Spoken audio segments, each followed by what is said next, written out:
You are watching a government actively beg you to take their land for free.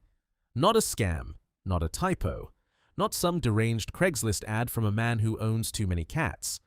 We're talking legitimate, council-approved, sometimes federally backed programs across Australian territories and outback regions where land, actual blocks of dirt, yours to build on, yours to own, is being offered at $0, or so close to zero that the difference is basically rounding error.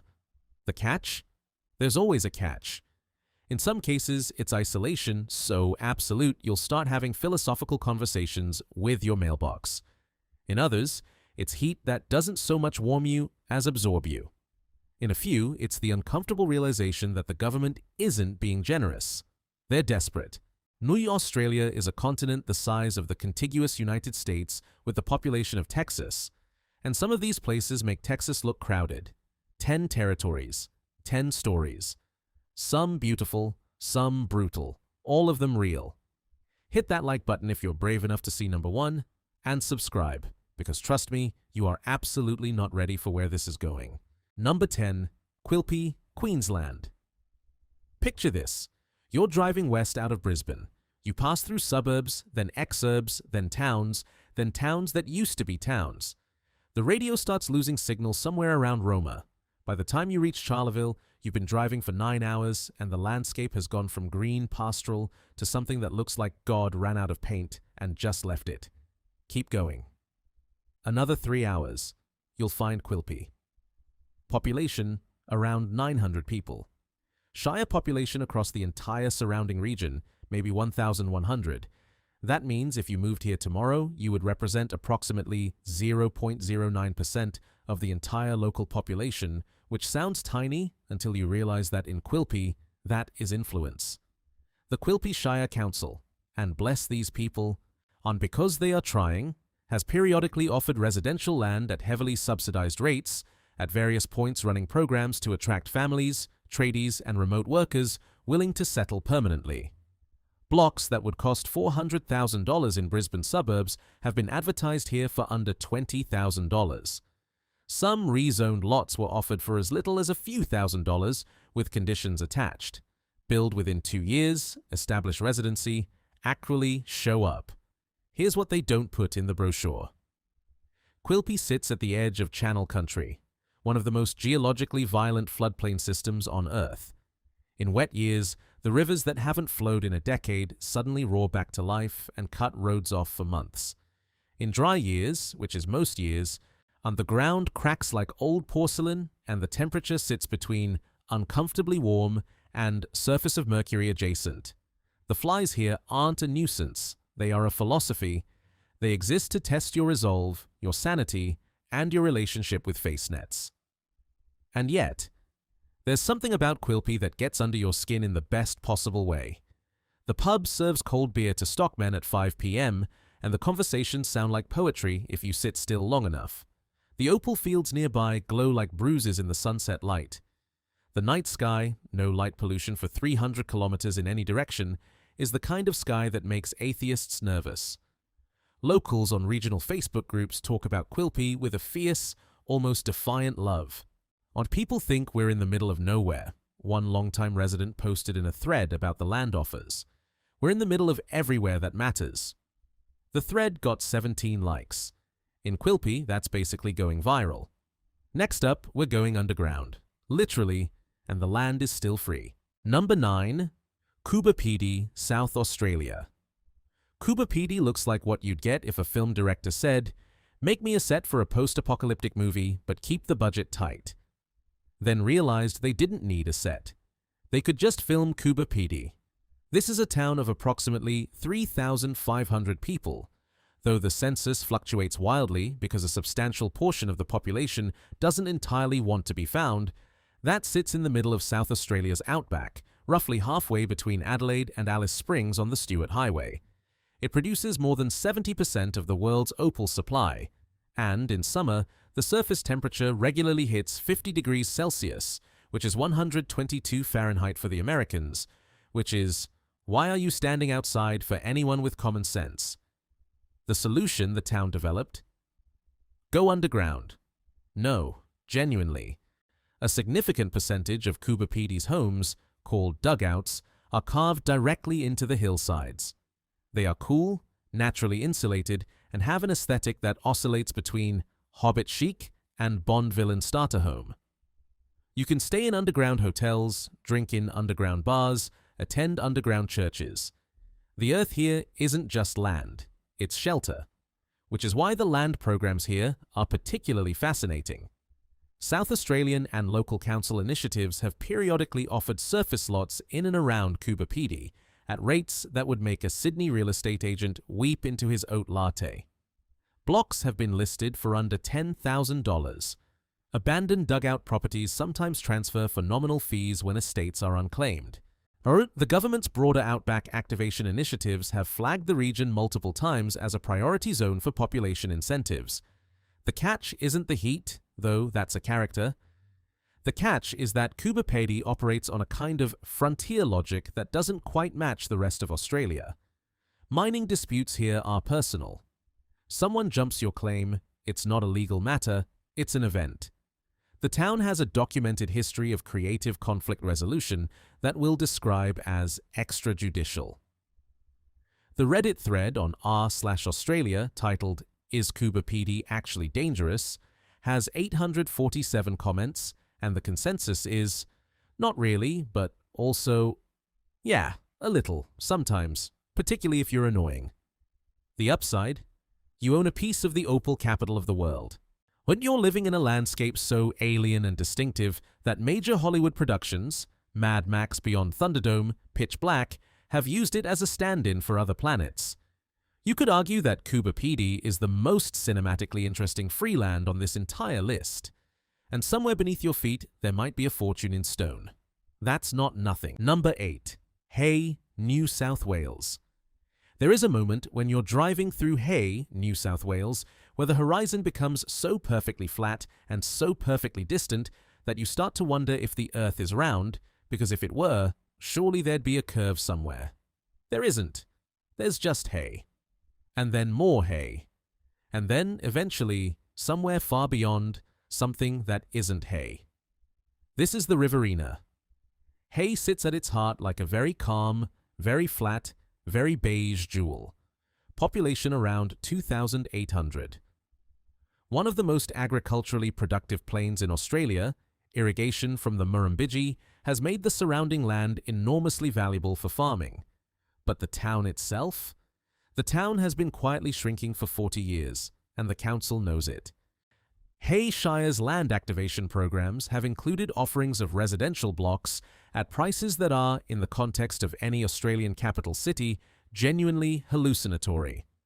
We're talking blocks for between $5,000 and $25,000, serviced blocks with power, water, sewage connections already in, at various points under regional development and population incentive frameworks. There have been formal build-to-own style incentives tied to state government rural programs. You don't just get the land cheap, sometimes the infrastructure is subsidized too. What nobody tells you about Hay is that it has a dark historical underbelly that gives the place unexpected weight. During World War II, Hay was home to internment camps for Italians, Germans, and Japanese civilians. It later held prisoners of war. Today, there's a museum. The flatness of the land, which reads as empty and endless, and maybe a little threatening, was precisely why the government chose it. Nowhere to run, nowhere to hide, no visual ambiguity about who was inside and who wasn't. That history sits quietly beneath the surface of a town that is otherwise almost aggressively pleasant. The main street has a timeless quality, the kind of town that looks like it was photographed in 1987 and has been faithfully maintaining that photograph ever since. The pub serves meals that would satisfy a man who's been moving sheep all day, which is the highest compliment I know how to give a country pub. In summer, the heat bounces off the bitumen and makes distant objects shimmer. In winter, the frosts are sharp and clear and the stars are extraordinary. The mosquitoes along the river are, in fact, large enough to carry small livestock. But you'd own land, real land, for almost nothing, in a state that invented property prices as a blood sport. Number 7. Longreach, Queensland. Here's a sentence that should not be true, but is: Longreach, Queensland, was the birthplace of Qantas Airlines. In 1920, in a town that is currently a 12-hour drive from Brisbane, a group of visionary lunatics decided the best solution to outback isolation was to build an airline. They weren't wrong. They built the airline that would become one of the most recognized brands on Earth, and then they stayed in Longreach and watched the rest of the world catch up. The town sits in the central West Queensland region, population around 3,500, serving as the commercial and cultural hub for a shire roughly the size of England.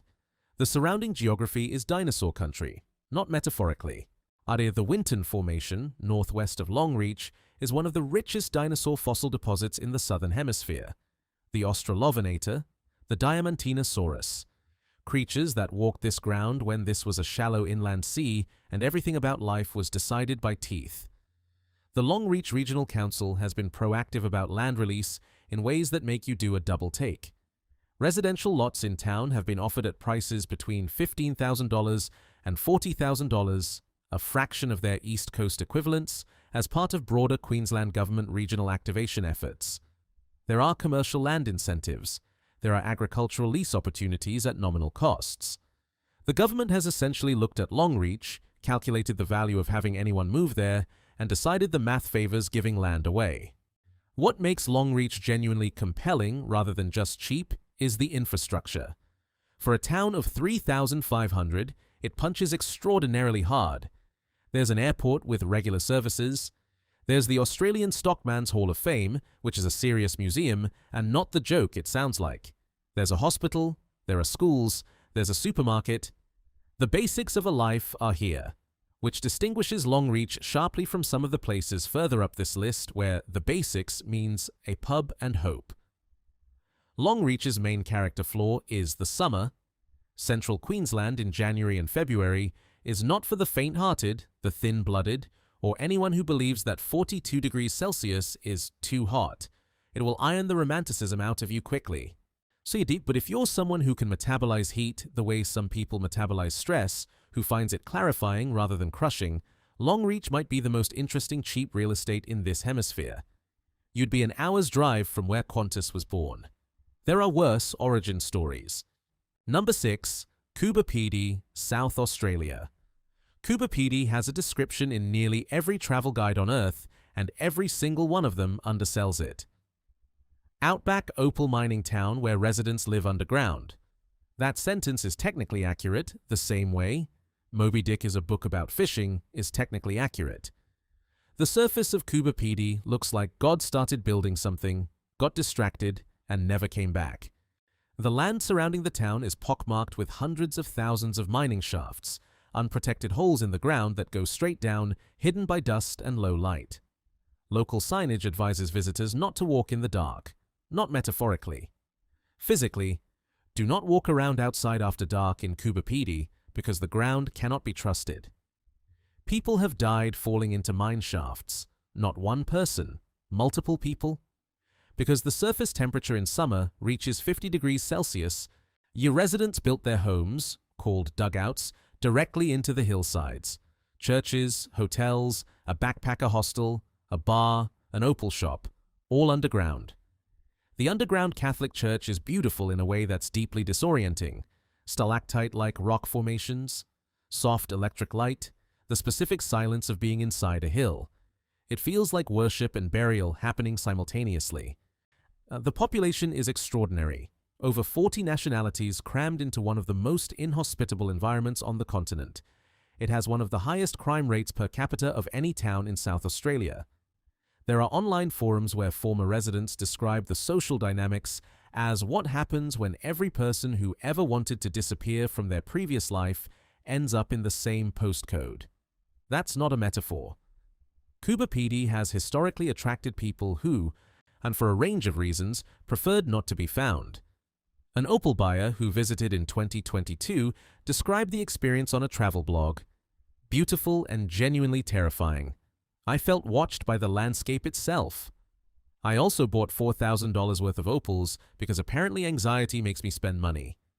6 down. And we haven't even reached the criminally insane yet. Number 5. Broken Hill, New South Wales. Broken Hill is a city that should not exist and therefore has developed a personality to justify its own existence through sheer force of character. This is a city of approximately 18,000 people sitting in the far west of New South Wales, technically closer to Adelaide than to Sydney, so close that it runs on South Australian time rather than NSW time, which should tell you everything about Broken Hill's relationship with official boundaries. It was built on silver, lead, and zinc. The Broken Hill Proprietary Company, BHP, which became one of the world's largest mining corporations, started here in the 1880s. The ore body on which the city stands is 2 kilometers long and was once the richest silver deposit ever discovered. The mines drove everything. Union power was extraordinary here. The Barrier Industrial Council ran Broken Hill like a separate state within a state for much of the 20th century. The town has an outsized, almost mythological labor history. It also has, somehow, an art scene that makes absolutely no geographical sense. The Pro Art Gallery, the Broken Hill City Art Gallery. Painters attracted by the light. The specific quality of Western outback light that is said to have an almost supernatural clarity. Writers, filmmakers. Mad Max was filmed nearby. Priscilla, Queen of the Desert, passed through. The cultural fingerprints on this place are extraordinary. And the land? The city of Broken Hill has run multiple programs offering residential blocks at prices that are, for a city with this much infrastructure, almost insultingly cheap. To serviced blocks for $10,000 to $30,000. Whole houses, not just land, at prices that would represent a car purchase in Sydney. The council has been explicit. We need people, we have space, come and build something. The complication is that Broken Hill's economic engine, mining, has been winding down in geological slow motion for decades. The workforce has shrunk. Young people leave for coastal cities. The median age trends older every census. There's a circularity problem. Fewer people means fewer services means fewer reasons to stay, means fewer people. But here's the thing about Broken Hill that keeps it on lists like this and in the minds of people who've been there. It has a soul. Actual, genuine, defiant soul.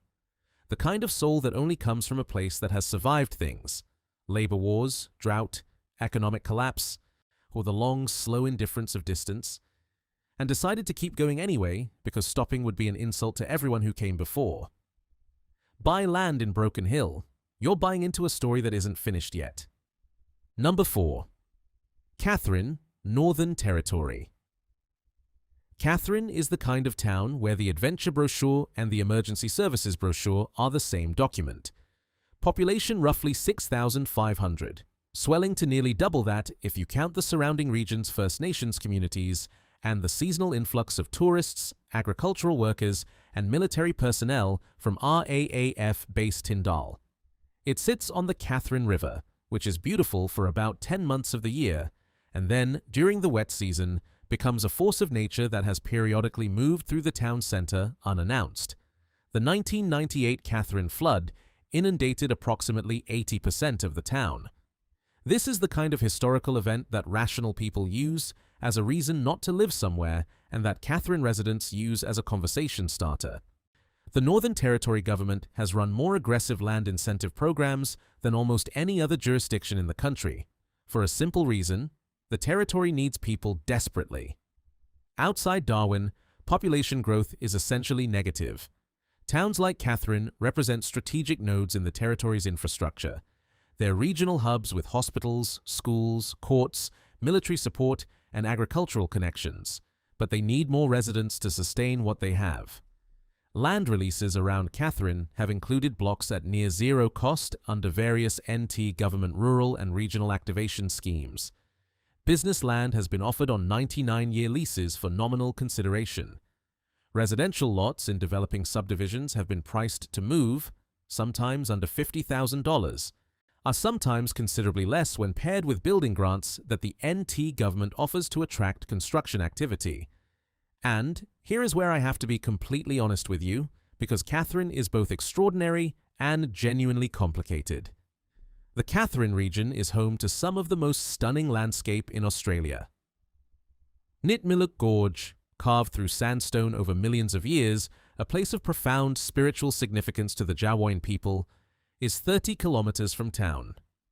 The gorge is the kind of beauty that recalibrates your internal settings, makes whatever you were stressed about before seem appropriately small. But Katherine also has persistent social challenges, housing stress, substance issues, so complex relationships between the town's settler population and surrounding First Nations communities that don't disappear because the gorge is pretty. Moving to Katherine means moving into a community with real texture and real tension, and anyone who shows up expecting a lifestyle brochure will be confused and, frankly, not welcome. Show up expecting a place with depth, complications, extraordinary beauty, and neighbors unlike anywhere else on Earth, and Katherine might just be the best free land on this list. The crocodiles in the river are real, by the way. This is not a metaphor. Number 3. Bedourie, Queensland. Population, approximately 120 people. Let that breathe for a second. 120 people. The Diamantina Shire, of which Bedourie is the administrative centre, the capital, covers 94,805 square kilometres. That is larger than Portugal. There are roughly 300 people in the entire shire. Portugal has 10 million. Bedourie itself is the kind of place that appears in satellite images as a small cluster of buildings surrounded by an almost aggressive amount of absolutely nothing. The red-brown Channel Country sprawl extending to every horizon with the flat authority of geological indifference. There are hot artesian baths here, which are genuinely spectacular. Natural thermal waters that emerge from the Great Artesian Basin at 40 degrees Celsius, which means you can sit outside in the middle of the Australian outback at night, under the most spectacular stars in the known universe, soaking in water that fell as rain inland hundreds of thousands of years ago and has been travelling through rock ever since. The Diamantina Shire Council has offered land at prices that the word nominal doesn't quite capture. We're talking blocks where the administration fee exceeds the lot price. There are commercial lots, there are residential allotments. The council has been explicit in discussions and regional development documents about the fact that Bedourie needs more people. Not aggressively, not desperately, but with the patient logic of a place that has watched the population numbers long enough to understand what trajectory they're on. The infrastructure, let's be fair, is lean. Not there's a hotel-motel. There's a general store. There's a school with an enrollment that can be counted on both hands on a good year. Medical services are periodic. The Flying Doctor is not a folk legend here. It's a healthcare provider. Internet connectivity in the Channel Country has been improving with satellite options, but Bedourie is not a place you move to expecting Netflix at full resolution.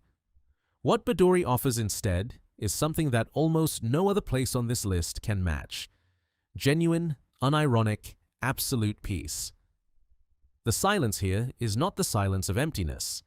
It's the silence of a place that has been here for a very, very long time and is entirely comfortable with what it is. The Channel Country floods and dries and floods again in cycles that have been happening since before humans walked upright. When you're not the main character here, the land is. That is either terrifying or liberating, depending entirely on where you are in your life. I'll say this, nobody who goes to Bedourie has a mediocre experience. They come back changed, or they never go back, and both of those outcomes are honest. Number 2, Halls Creek, Western Australia. Imagine you are driving the Great Northern Highway north from Fitzroy Crossing. The Kimberley is happening around you, not a gentle introduction to the Kimberley, but the Kimberley at full volume. Ancient red ranges, tropical light that makes everything look like a painting from an artist who's in an incredibly good mood, dry river courses lined with ghostly white eucalypts. After about 290 kilometers of this, you reach Halls Creek. Population roughly 1,500, the majority being Aboriginal Australians from the Gija, Kija, and neighbouring language groups for whom this country carries tens of thousands of years of history, ceremony, and connection that no free land offer can adequately account for. When this is something that anyone looking at land here must sit with seriously. You are looking at country that belongs, in ways that predate the legal concept of ownership by an enormous margin, to people who are still here. The Shire of Halls Creek has, under various Western Australian government regional incentive frameworks and the broader Kimberley Regional Plan, offered land at deeply reduced rates, commercial and light industrial lots for nominal values, residential blocks as part of population activation strategies. The WA government's own regional programs have flagged Halls Creek as a priority area for incentivized settlement to support the town's service function for surrounding communities. What the land documents don't tell you is that Pernululu National Park, the Bungle Range, is 150 kilometers south.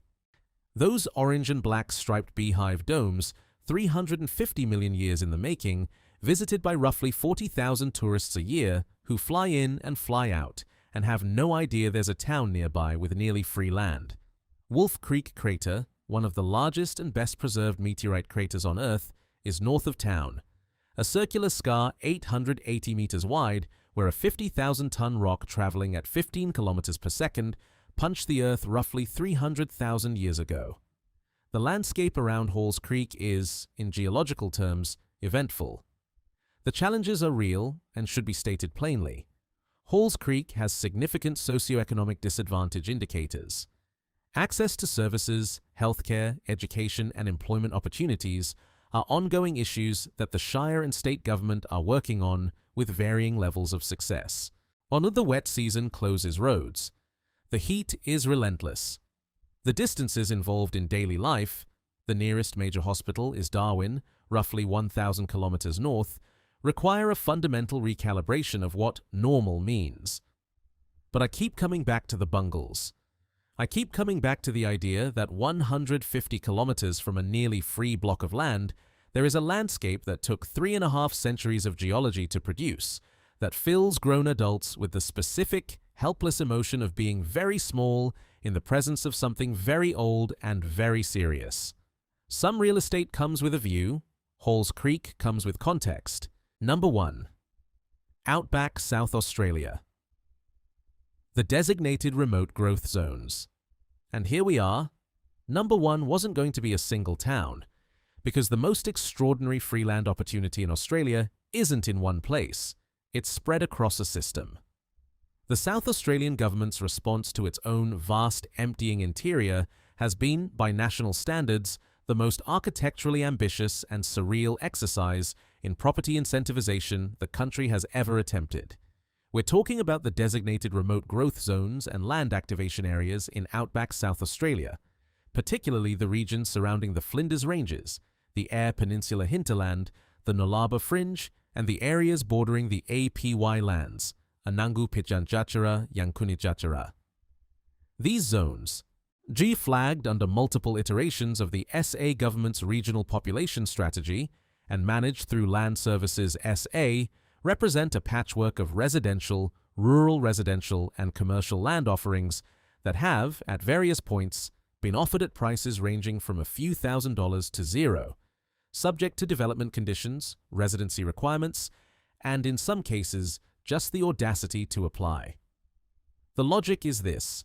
South Australia has the largest proportion of arid and semi-arid land of any Australian state. It also has one of the oldest and most stagnant population growth rates. The cities, Adelaide primarily, absorb almost all growth. The interior hollows, small towns that service the wool and wheat economies of the 19th and early 20th centuries, are returning to the landscape that preceded them, or building by building, year by year. The SA government's answer has been granular and specific in a way that deserves credit. Rather than blunt incentives, they've mapped zones of strategic value, areas where a critical mass of new residents would enable the retention of essential services, schools, clinics, emergency services. In these zones, land is priced to trigger population movement, not to generate revenue. The revenue model is long-term. Residents pay rates, spend in local economies, generate multiplier effects that eventually justify the giveaway up front. What does this look like on the ground? Picture a late afternoon in the southern Flinders Ranges. The ranges themselves are the most ancient exposed mountains in the world, worn smooth by 3 billion years, unfolded and refolded by plate tectonics until they look less like mountains and more like the memory of mountains. They are purple in the evening light.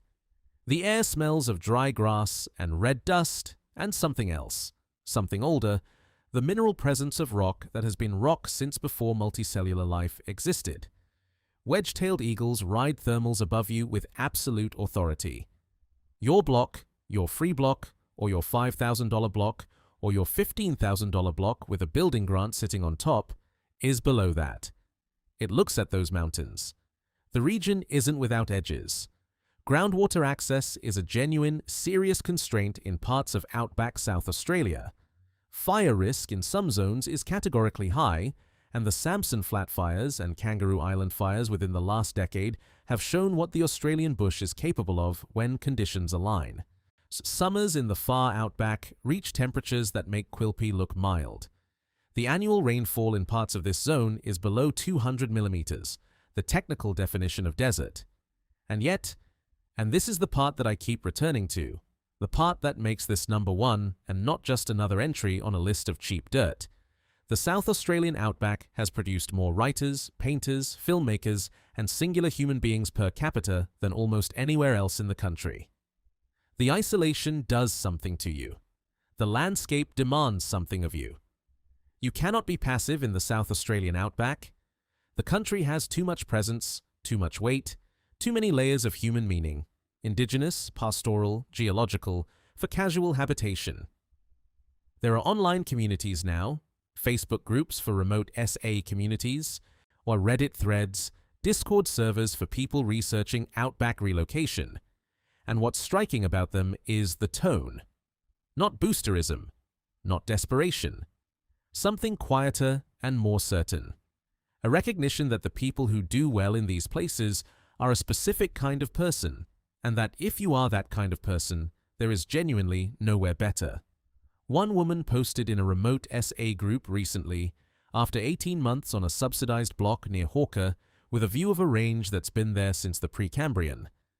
I came here because the land was cheap. I stayed because I couldn't explain leaving. 17,000 years of continuous human habitation in some of these landscapes preceded the land release programs. The traditional custodians of this country have been demonstrating that it is livable, meaningful, or an extraordinary for longer than written history records. The government is, in a sense, just finally catching up with what was always true. South Australia's outback growth zones aren't just number one on a list about free land. They are, in the most fundamental sense, an invitation to a life that most people will spend their entire careers saving up for and never quite reach. Except here, the barrier to entry is not money. It's courage. It's the willingness to sit with silence, with space, with the humbling reality of a landscape that existed before you and will exist after you, and to find that not depressing, but clarifying. The land is free. The question is whether you are. So, there you have it. 10 places where the Australian government, at the state, territory, or local council level, has looked at their land, or looked at their population numbers, and made a decision that sounds radical until you understand the math. Someone living here is worth more than an empty block. From Quilpie's opal-dusted outback to South Australia's Precambrian ranges. From Coober Pedy's underground cathedral to Halls Creek's ancient craters. These aren't consolation prizes. They're not the places that didn't make the cut somewhere else. They are places with specific, irreplaceable identities, earned by geology, shaped by history, and maintained by a small number of people who chose them deliberately and have never quite been able to explain that choice to anyone who hasn't been there. Australia is 7.6 million square kilometers. Most of it is, right now, waiting. The question, and I'll leave you with this because I want it to sit with you for a while, is not whether the land is worth it. The land is clearly worth it. The question is whether you've been telling yourself a story about what your life has to look like that's costing you more than the land is worth. Drop a comment. Which one would you actually move to? Because the answer tells me something about you. Like this video. Subscribe, because next time we're looking at 10 American towns paying people cash to move there, and number one has a dark secret nobody's talking about.